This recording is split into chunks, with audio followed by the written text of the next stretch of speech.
یہ ہٹلر کا ایک بہترین قول تھا کہ جب اس کو پہلی جنگ عظیم میں اس کو شکست ہو گئی تو اس کا ایک عظیم قول تھا کہ جب اس کے سارے کمانڈرز اس کے پاس آئے اور اس سے یہ کہا کہ آپ کے سارے جو میجر اور کمپٹنٹ جو لوگ ہیں وہ سارے مارے جا رہے ہیں، تو اس نے یہ کہا تھا کہ تم لوگ فوراً اپنے ٹیچروں کو چھپاؤ. اگر ٹیچروں کو چھپاؤ گے تو یہ لوگ بعد میں اس سے بہتر ایک نیشن ڈیولپ کر کے، ایک بریو نیشن کو ڈیولپ کر کے آپ کو دیں گے. یہ ہٹلر کا وہ قول تھا جس سے یہ پتہ چلتا ہے کہ ٹیچنگ ایک ایسا پروفیشن ہے کہ the profession that creates all other professions. ایک بریو ٹیچر، ایک بریو فادر ہمیشہ اپنے بچے کو یہ سکھاتا ہے کہ وہ اپنی زندگی سے، اپنے زندگی کے مشکلات سے لڑتے کیسے ہیں.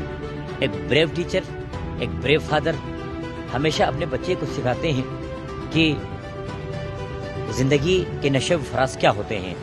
ایک بریو ٹیچر ہمیشہ ہارڈ ورک نہیں، وہ ایک سمارٹ ورک کرتا ہے.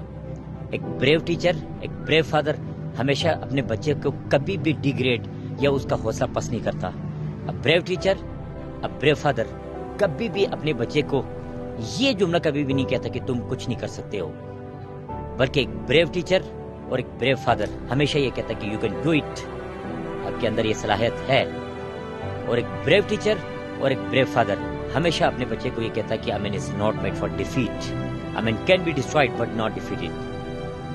ا بریو ٹیچر اور ایک بریو فادر کبھی بھی بچے کو حسد کرنا نہیں سکھاتا. وہ کبھی بھی یہ جملہ اس کو نہیں سکھاتا کہ جل کر کباب ہونا سے بہتر ہے کہ کھل کر گلاب ہو جائے.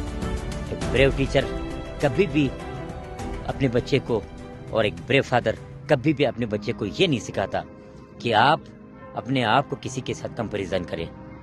بریو ٹیچر، ایک بریو فادر کبھی بھی اپنے بچے کو کمپیریزن کے دلدل میں کبھی بھی دھکیلتا نہیں ہے، بلکہ وہ یہ کہتا کہ اپنی صلاحیتوں کو مانے، اپنے اندر چھپی ہوئی ایبلٹیز کو، کیپیبلٹیز کو، اپنے اندر چھپی ہوئی جو پاور ہیں اس کو جانیں، خودی کو اجاگر کریں، اپنے آپ پر رلائی کریں، اپنے آپ پر ٹرسٹ کریں. یہ ایک بریو ٹیچر اور ایک بریو فادر کی علامتیں ہوتی ہے. ایک بریو ٹیچر ہمیشہ اور ایک بریو فادر ہمیشہ اپنے بچے کو کولیبریشن کے ساتھ، کوآرڈینیشن کے ساتھ، اور اس کو یہ سکھاتا ہے کہ آپ نے معاشرے کے اندر لوگوں کے ساتھ کس طرح بیہیو کرنا ہے. اب بریو ٹیچر، اب بریو فادر ہمیشہ ایک بچے کو سکھاتا ہے کہ آپ نے لوگوں کے ساتھ کمیونیکیٹ کیسے کرنا ہے. ایک بریو ٹیچر اور ایک بریو فادر ہمیشہ یہ بتاتا ہے کہ بیٹا دیکھو، ہماری زندگی میں بہت سارے ایسے لوگ ہوتے ہیں جو اپنی زبان سے اور اپنی کمیونیکیشن سے دوسرے کے ساتھ جب وہ کمیونیکیٹ کرتے ہیں تو یا تو وہ اپنی زبان سے اس کے دماغ میں، اس کے دل میں قبرستان بنا رہا ہوتا ہے، یا تو اس کے دل اور دماغ میں اپنی سلطنت بنا رہا ہوتا ہے. ایک بریو ٹیچر اور ایک بریو فادر کبھی بھی بچے کو یہ نہیں سکھاتا کہ بیٹا کہ تم دنیا کے ایک ہی چیز کے لیے پیدا کیے گئے ہو، بلکہ تمہارے اندر کئی ایک صلاحیتیں چھپی ہوئی ہے. بریو ٹیچر، اب بریو فادر ہمیشہ بچے کو قول اور فعل میں تضاد نہیں سکھاتا. وہ ہمیشہ کلیئرٹی بتاتا ہے. وہ بچے کو سکھاتا ہے اپنی زندگی میں کلیئرٹی رکھیں، اپنی زندگی میں، اپنے مقصد میں اور اپنے جو آبجیکٹیوز ہیں اس کو کلیئر کریں. بریو ٹیچر، اب بریو فادر کبھی بھی بچے کو کنویں کے مینڈک کی طرح، اس کی سوچ کو کنویں کے مینڈک کی طرح نہیں سکھاتا.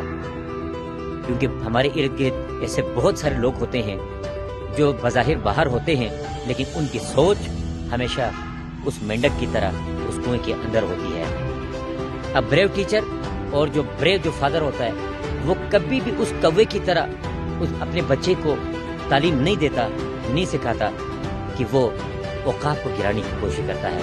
ایک بریو ٹیچر اور ایک بریو فادر ہمیشہ اس اوقات کی مانند اس کو سکھاتا ہے جو ایک کوے کو جو ایک حاسد ہوتا ہے، جو حسد کرتا ہے، اس کو جلن ہوتی ہے عقاب کی اڑان سے، جب وہ اس کے سر کے اوپر بیٹھتا ہے، جب وہ اس کو گرانا چاہتا ہے، تو وہ بریو ٹیچر اور بریو فادر اس کو بتاتا ہے، بیٹا اپنی اڑان کو اور بھی اونچائی پہ لے جاؤ، اپنی اڑان کو اتنی اونچائی پہ لے جاؤ کہ کوا دم گھٹ گھٹ کے مر جائے۔ اپنے ہر لفظ کا خود آئینہ ہو جاؤں گا، اس کو چھوٹا کہہ کے میں